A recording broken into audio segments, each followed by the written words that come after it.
-50 থেকে +500 পর্যন্ত +300 পর্যন্ত আমরা কনসিডার করে থাকি। গ্রেডিয়েন্ট হচ্ছে পর্দার বেসিক্যালি পজিশন। আমাদের দুই কানে দুইটা পর্দা দুইটা পর্দা, একটা থাকে এইভাবে আর একটা এইভাবে। এটা যদি পজিটিভ হয় তখন এইভাবে থাকবে, গ্রেডিয়েন্ট যদি নেগেটিভ হয় তখন পর্দা পজিশনটা উল্টা দিকে থাকে।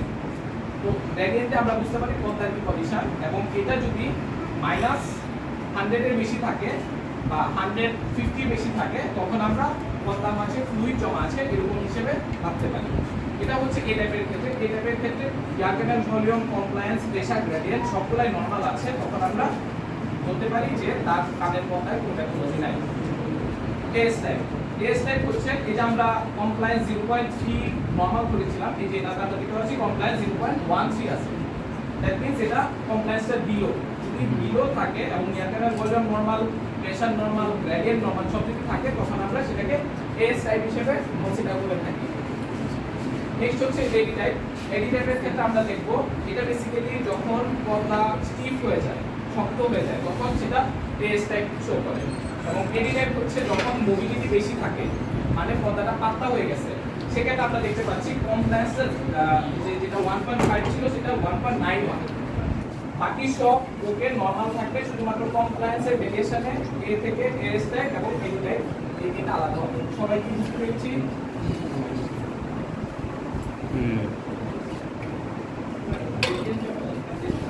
গ্রেডিয়েন্ট হচ্ছে বেসিক্যালি পর্দার পজিশন। সেটা যদি পজিটিভ থাকে, আমাদের পর্দার যে নরমাল পজিশন, দ্যাট মিন্স এই পর্দাটা আমাদের এখানে পর্দা এরকম থাকে, বাঁকা, এখানে পর্দা এরকম থাকে। যদি পজিটিভ হয় তার মানে এটা ওকে, হ্যাঁ ওখানে প্লাস ফরম্যাটে থাকে। আর যদি মাইনাস ফরম্যাটে থাকে তখন সেটা উল্টা ফরম্যাটে থাকে, তখন সেটা মাইনাস হিসেবে আসে।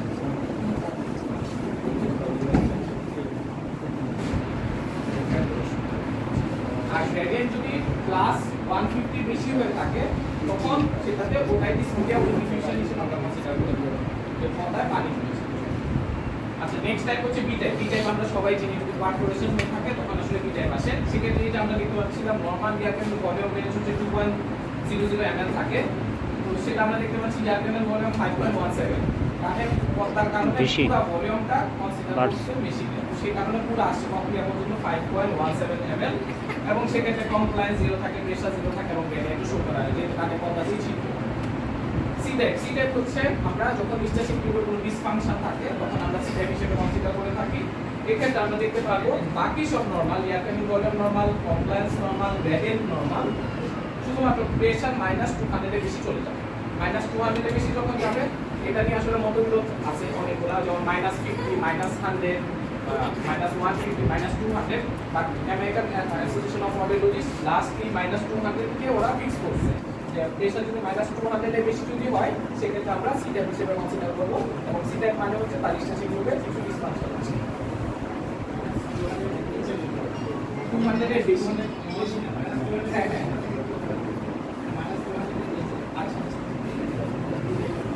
আচ্ছা, একই সাথে স্ট্রেচিং টিউবের ডিসফাংশন এবং পর্দা যদি স্টিফনেস হয়ে থাকে তখন আসলে পর্দাতেও প্রবলেম। এস টাইপ আসার পরে যদি স্ট্রেচিং টিউবের ডিসফাংশন না থাকে, যে স্ট্রেচিং টিউবের ডিসফাংশন আছে সে কারণে সিএস টাইপ আসবে।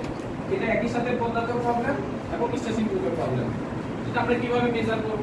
এয়ার ক্যানেল ভলিউম নরমাল আছে, কমপ্লায়েন্স আমরা দেখতে পাচ্ছি 0.3 যেটা নরমাল ছিল, এটাতে 0.18 আছে, অনেক কম। এবং প্রেসার আমরা দেখতে পাচ্ছি -200 এর কম, এবং গ্রেডিয়েন্ট যেটা নরমাল ছিল সেটাই আছে। সিডি টাইপ, এখন যদি হাইপার মোবিলিটি থাকে, মানে পর্দা যদি পাতলা হয়ে থাকে এবং একই সাথে তার স্ট্যাটিক টিউবের ডিসফাংশন থাকে, সেক্ষেত্রে বাকি সবকিছু নরমাল থাকে, শুধুমাত্র কমপ্লায়েন্স আমরা দেখতে পাবো হাই এবং প্রেসার -200 এর কম।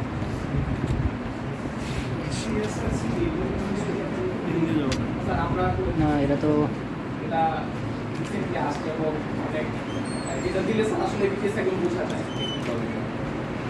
আরো কিছু স্পেশাল টাইপ আছে, যেমন এডব্লিউ টাইপ।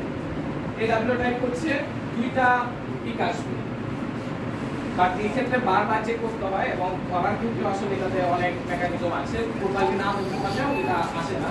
এডব্লিউ টাইপ যদি আসে তখন আমরা বুঝতে হবে যে দুইটা পারফোরেশন আছে, একটা পিন পারফোরেশন আর হচ্ছে মিডলে পারফোরেশন, এরকম থাকে তখন এডব্লিউ টাইপ আসছে। আর এডিডি টাইপ সেটা হচ্ছে কমপ্লায়েন্সটা এত হাই থাকবে যে আউট অফ বক্স চলে যাবে। এটা কি ইন্ডিকেশন করে? আমাদের air canal volume normal, compliance অনেক high, pressure normal, gradient normal. যখন অসিকুলার ডিসকন্টিনিউটি থাকে, দ্যাট মিন্স চেইনের যে কন্টিনিউশনটা থাকে তিনটা চেইনে, ওই চেইনের কন্টিনিউশন যদি ভেঙে যায়, যেমন অনেক পেশেন্ট আছে যাদের ভিতরে ইনফেকশনের কারণে চেইনের কন্টিনিউশন ভেঙে গেছে, তাদের ক্ষেত্রে ওই যে প্রেসারটা ক্যাচ করতে পারে না, তখন সেটা আউট অফ বক্সে চলে যায়। এটা এডিপি টাইপ। এই যে একটা মজার ছবি, আমাদের শরীরের সবচেয়ে ছোট বল স্টেপিস, এবং আমাদের কানে তিনটা বল কত ছোট যে আঙ্গুলের মাথা গেলে একদম ছোট দেখা যাচ্ছে। ইন শর্টে আমরা একটা ডিফারেনশিয়াল ডায়াগনোসিসে যাই, যে আসলে আমরা বলতে পারি না যে আদৌ রিপোর্টটা ঠিক আছে কিনা। আমরা পিটিএ দেখি একরকম, টিম্পানোলজি দেখি একরকম, সেক্ষেত্রে আসলে ডক্টরও আসলে কনফিউশনে যেতে খুবই মানে ফিল করে এরকম প্রবলেম যে হ্যাঁ তো বলছে না একরকম। তো সেটা আমরা কিভাবে ধরতে পারি? কন্ডাক্টিভ লসের ক্ষেত্রে আমরা দেখতে পেলাম যে পিটিএ তে এসি লস আছে, বিসি ঠিক আছে, আর এয়ার কন্ডাকশনের লস, বিসি লস আছে। এবং সেক্ষেত্রে টিম্পানোলজিতে কি আসবে? এএস টাইপ আসতে পারবে, এডি টাইপ আসতে পারবে, এডি আসতে পারবে, বিসি, সিএসসি, এডব্লিউ সবগুলো আসতে পারবে, শুধুমাত্র এ টাইপ আসতে পারবে। এ টাইপ এবং কন্ডাক্টিভ লস কখনোই একসাথে হয় না, কারণ এই টাইপ হচ্ছে মিডিয়া ওকে ইনটেক আছে, মিডিয়া যদি ইনটেক থাকে সেক্ষেত্রে কন্ডাক্টিভ লস কখনোই আসবে না। দুই নাম্বার ক্ষেত্রে সেন্সিটিভ ক্ষেত্রে আমরা দেখেছিলাম যে এসিও লস, বিসিও loss gap less than 15 degree. এই ক্ষেত্রে এ টাইপ আসবে, ম্যাক্সিমাম এস টাইপ আসতে পারবে, এডি টাইপ আসতে পারবে। বি টাইপের সাথে কখনোই সেন্সিটিভ হ্যান্ডিং লস হবে না। আমরা প্রায় রিপোর্টে দেখে থাকি যে বি টাইপের সাথে সেন্সিটিভ হ্যান্ডিং লস দিছে, বাট এটা কখনোই পসিবল না। প্লাস মিক্স টাইপের ক্ষেত্রে আমরা দেখি যে এসিও লস, বিসিও লস এবং গ্যাপ 15 ডিগ্রি বেশি থাকে। এই টাইপের ক্ষেত্রে এস টাইপ, এডব্লিউ যেহেতু মিক্স লস, সেক্ষেত্রে অবশ্যই তার কন্ডাকশনের প্রবলেম থাকবে। বাট সিভিআর এন্ড প্রোফাউন্ড হ্যান্ডিং লসের ক্ষেত্রে কখনোই সেন্সিটিভ হয় না। সিভিআর এন্ড প্রোফাউন্ড লস অবশ্যই মিক্সড লস হবে, এবং সেক্ষেত্রে এ টাইপ ওদের সাথে আসতে পারবে, এ টাইপ বা এস টাইপ আসতে পারে। সিভিআর এবং প্রোফাউন্ড লসের ক্ষেত্রে আমরা এটা কনসিডার করব। এসআরটি স্টেপিডিয়াস রিফ্লেক্স থ্রেশহোল্ড, যেটা নামটা আগে ছিল, বাট আমাদের তো দুইটা মাসেল বেসিক্যালি রিফ্লেক্সে কাজ করে, ডেন্সোটিম্পানি আর হচ্ছে স্টেপিডিয়াস মাসেল রিফ্লেক্স। তো যেহেতু স্টেপিডিয়াস শুধুমাত্র একটা নামই আছে, সেক্ষেত্রে সেটাকে পরবর্তী কারেকশন করে এআরটি বা অ্যাকোস্টিক রিফ্লেক্স থ্রেশহোল্ড হিসেবে নামকরণ করা হয়। আমরা এটাতে শুধুমাত্র প্রেজেন্ট আর অ্যাবসেন্ট দেখে ছেড়ে দিই, বাট এটা দিয়ে আসলে টোটাল ডিফারেন্সিয়েট ডায়াগনোসিস করা যায় যে আসলে বাচ্চার বা পেশেন্টের কি প্রবলেম। এটা বোঝার জন্য আগে আমাদের ইপসি এবং কন্ট্রাক্ট কিভাবে হয়ে থাকে সেটা দেখি। আমাদের এসআরটি পাথওয়ে হচ্ছে মিডিয়া থেকে ইনারিয়ার যায়, ইনারিয়ার থেকে এডজেনাল নার্ভ হয়ে ককলিয়ার নার্ভে যায়, ককলিয়ার নার্ভ থেকে সুপিরিয়র অলিভারি কমপ্লেক্সে যায়, সেক্ষেত্রে ফেসিয়াল নার্ভ হয়ে আবার মিডিয়ারে ব্যাক করে আসে। এটা হচ্ছে আমাদের ইপসি ল্যাটারাল যে রিপোর্টটা, সেটার পাথওয়ে। এই যে এই পাথওয়েতে যাবে এবং এই পাথওয়েতে আসবে। এই যে আমি দেখাচ্ছি, এই যে এটা হচ্ছে ইপসি ল্যাটারাল পাথওয়ে। আর কন্ট্রাল্যাটারাল মানে দুইটা রিপোর্ট আসে, একটা ইপসি একটা কন্ট্রাল্যাটারাল পাথওয়েটা আসে। আমি যখন এই কান মেজার করব, তখন এই কানে আরেকটা হেডফোন থাকবে, এই কানে রিসিভার থাকবে। সেক্ষেত্রে এই কানের হেডফোনের মাধ্যমে সাউন্ডটা এই দিক দিয়ে ঘুরে, এই দিক দিয়ে ঘুরে, এই দিক দিয়ে আসবে। এটা হচ্ছে কন্ট্রাল্যাটারালের যে ফরমেশনটা সেটা। এবার আমরা কিভাবে সেটা ডায়াগনোসিস করব যে এসআরটি দেখে তার প্রবলেমটা কোথায় বেসিক্যালি। তো আমরা এই জায়গায় দেখতে পাচ্ছি একটা এসআরটি ক্ষেত্রে রাইট ইয়ারে দেখাচ্ছে যে অ্যাবসেন্ট, ইপসি এবং কন্ট্রাটো দেখতে পাচ্ছি অ্যাবসেন্ট, লেফট ইয়ারে ইপসিটা প্রেজেন্ট, কন্ট্রাটো প্রেজেন্ট। তো সেক্ষেত্রে এখন যদি আমরা আমাদের আগের ফরমেশনে যাই, রাইট ইয়ারে দ্যাট মিন্স এটা রাইট ইয়ার, এটা অ্যাবসেন্ট টোটালি, এবং কন্ট্রা তার এই ফরমেশনটাও অ্যাবসেন্ট। বাট লেফটের ক্ষেত্রে আমরা দেখতে পাচ্ছি এটাও প্রেজেন্ট, এটাও প্রেজেন্ট। তার মানে এই ফরমেশনটাও প্রেজেন্ট, এই ফরমেশনটাও প্রেজেন্ট। যেহেতু এটার পাথওয়ে ওকে, এটার পাথওয়ে ওকে, এই পাথওয়েতে প্রবলেম এবং এটাতে প্রবলেম, তার মানে আমরা বলতে পারি লাস্টিনারিয়াল অথবা এডজেনাল নার্ভে ইস্যু আছে। সবাই ক্লিয়ার? না, এটা সবাই বুঝতে পেরেছি? আবার করব। আমরা বেসিক্যালি এসআরটি তে দুইটা ফরমেশনে টেস্ট করে থাকি। একটা হচ্ছে ইপসি ল্যাটারাল, দ্যাট মিন্স এই কানে আমরা স্টিমুলেশন দিব, এই কানে ঘুরে আবার আসবে, সেটা আমরা রিসিভ করব। আরেকটা হচ্ছে কন্ট্রাল্যাটারাল, তার মানে অপোজিট কানে আমরা স্টিমুলেশন দিব, সেটা ভিতর দিয়ে ঘুরে আবার আমাদের যে কানে রিসিভার সেই কানে রিসিভ হবে। এই ক্ষেত্রে আমরা দেখতে পাচ্ছি একটা রিপোর্ট যেটা রাইট ইয়ারে ইপসি অ্যাবসেন্ট, কন্ট্রাও অ্যাবসেন্ট, এবং লেফট ইয়ারের ক্ষেত্রে ইপসিও প্রেজেন্ট, কন্ট্রাও প্রেজেন্ট। এই ক্ষেত্রে আমরা দেখতে পাচ্ছি যে আমরা যদি এখন আমাদের যে পাথওয়েটা আছে সেটাতে যদি আমরা রিপোর্টটাকে বসাই, তখন আমরা দেখব যে রাইট ইয়ারে এই যে এই পাথওয়েটা, এটাতে প্রবলেম আছে। এই যে এই পাথওয়ে যেহেতু ইপসি প্রবলেম, এবং কন্ট্রার ক্ষেত্রে যখন আমরা দেখব তখন দেখবো যে কোনটাতেও এই পাথওয়েটা পাবো একই জায়গায়। বাট লেফটে যখন যাবো তখন দেখবো যে লেফটের এটা যে দ্যাট মিন্স এই পাথওয়েটা ওকে ইনটেক আছে এবং এই পাথওয়েটা এটাও টোটালি ইনটেক। এটা দিয়ে ফর্মেশনটা টোটালি আসতেছে, এটা দিয়ে ফর্মেশনটা যাচ্ছে, তার মানে প্যাথোলজি এই জায়গায় আছে দেখি এই অ্যাবসেন্ট আছে। এখন বুঝতে পেরেছি সবাই? না, আমরা একই সাথে যখন আমরা করি ডায়াগনস্টিক এসআরটি মেশিনে আমরা এক কানে হেডফোন দিই আর এখানে আমরা রিসিভার দিই। হেডফোনের মাধ্যমে কল ডাটা আসে আর রিসিভারের মাধ্যমে রিসিভটা আসে, বাট রিসিভ হয় একই দিন। হ্যাঁ স্যার, বেশিরভাগ ক্ষেত্রে আমরা দেখি যে শুধুমাত্র ইপসিটা আসে, বাট এটা দিয়ে কোনো কিছু আমরা ধরতে পারি না, শুধু প্রেজেন্টেশন দেখে দিই। স্যার এটা 70 ডিবি থেকে শুরু হয় 100 ডিবি পর্যন্ত যায়। 70 ডিবি থেকে শুরু হয় 100 অ্যাবসেন্ট আসবে। স্যার এরকমও আছে যে 15 ডিগ্রিতেও আমরা দেখা যায় যে টোটালি অ্যাবসেন্ট পাই, শুধুমাত্র ঠান্ডা লাগছে সেই কারণে মিডিলারে ব্লক ঠান্ডা লাগছে সেই কারণে অ্যাবসেন্ট আসে। বাট এটা দিয়ে যে আমরা প্রপার একটা ডায়াগনোসিস যদি আমরা করতে যাই যে তার এক্স্যাক্টলি কোন জায়গাটাতে প্রবলেম, সেক্ষেত্রে আমাদের ইপসি কন্ট্রোল চেক করতে হবে, তাহলে স্যার প্রপার পাথ হয়ে আসবে। এটা ডায়াগনস্টিক যদি আপনি করতে চান যে হ্যাঁ এসআরটি দিয়ে আমি টোটাল ডায়াগনোসিস করব কোন জায়গাটাতে প্রবলেম সেটা আপনি করতে পারবেন।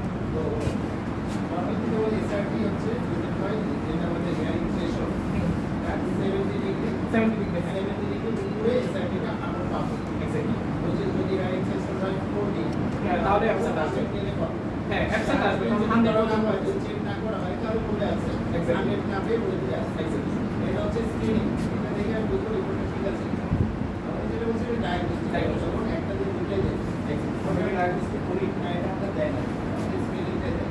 আমাদের এখানে স্যার ডায়াগনোস্টিক মেশিন আছে, আমরা ডায়াগনোস্টিকটা দিয়ে করে থাকি এবং আমরা একদম পাথওয়েটাও দিয়ে বুঝাই দিই যে এই জায়গায় প্যাথোলজি আছে।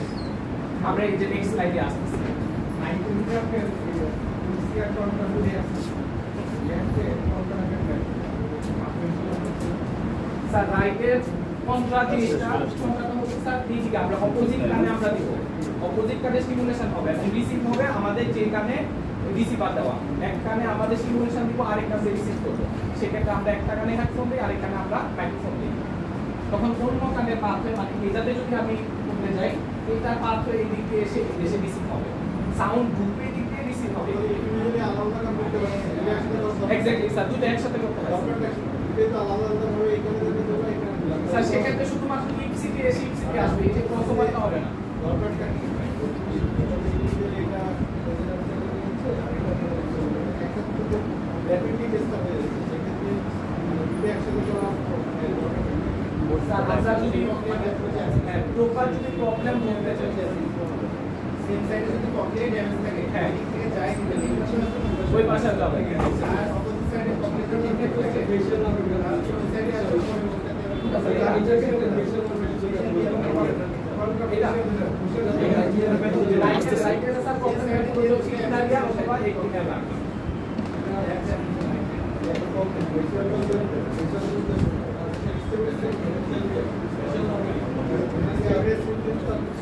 আমাদেরকে ইন্ডিকেশনটা বলে এসআরটি আমাদের কখন করা আছে তাহলে সবাই ক্লিয়ার হবে।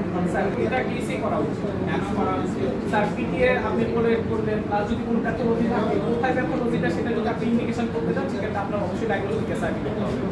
আমরা তো পিটিএ বা যখন ইম্পিডেন্স করি আমরা পিটিএ দিয়ে যে আমাদের যে 40 to 60 ডিবি যদি হয় আমরা বুঝতে পারি বা 60 ডিবির উপরে যদি অসিলেটর রেশিও সেগুলো বুঝতে পারি। ইম্পিডেন্স দিয়ে যেটা বুঝতে পারি সেটা হচ্ছে স্কেল টিউব তারপরে পারফেকশন আছে।